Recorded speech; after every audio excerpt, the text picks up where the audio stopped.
online hackers? Am I at risk? And if we are at risk, what do we do about it? As a parent, feeling ill-equipped and outpaced by my kids in an arena where I feel they're unsafe causes me anxiety. As our young ones are getting older, they have so much access to the cyber world, to technology. How do we keep them safe? The whole cybersecurity thing, I think it reduces us to becoming like we were when we were children. You spend your whole childhood kind of blindly just saying, well, I've got to trust, I got to believe that mommy and daddy are going to take care of everything because I can't take care of myself. I'm a child.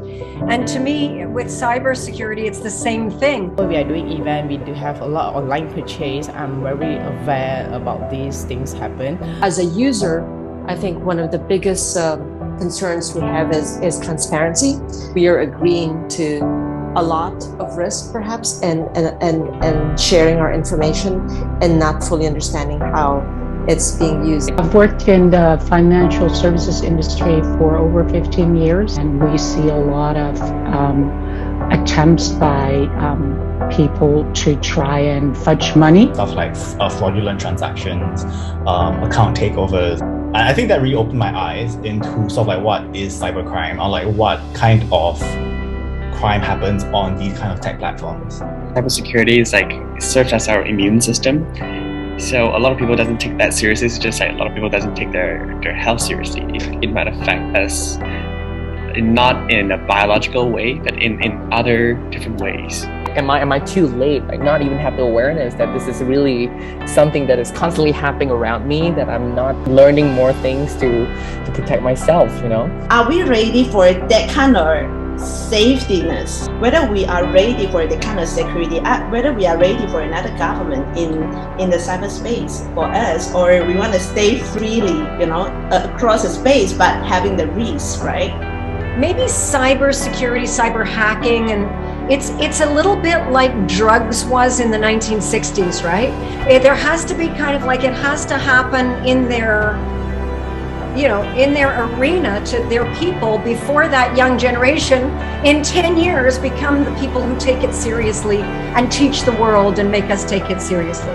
The difficult thing for a lot of people is that it's just that the possibilities of all these illegal acts just seem so limitless. All we can do is instead of reflecting on what kind of freedom we've already lost versus control, and to really know what they can do to us and what they can't do to us really makes a lot of difference in terms of how much you need to protect yourself. Obviously, it's not up for discussion. So I think cyber attack threatens our freedom to express ourselves and our right to maintain our private life and private communication. I don't think anyone across the globe can say that I'm safe and I don't need to worry about it.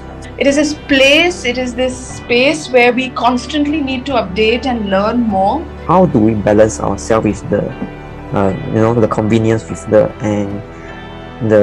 surveillance with the privacy that we are giving up on through the social media platform, the digital technology and devices that we have now today? We have to catch up. This cybersecurity is not easy, but we have to also allow ourselves to be exposed, to understand. Digital signature is one of the things.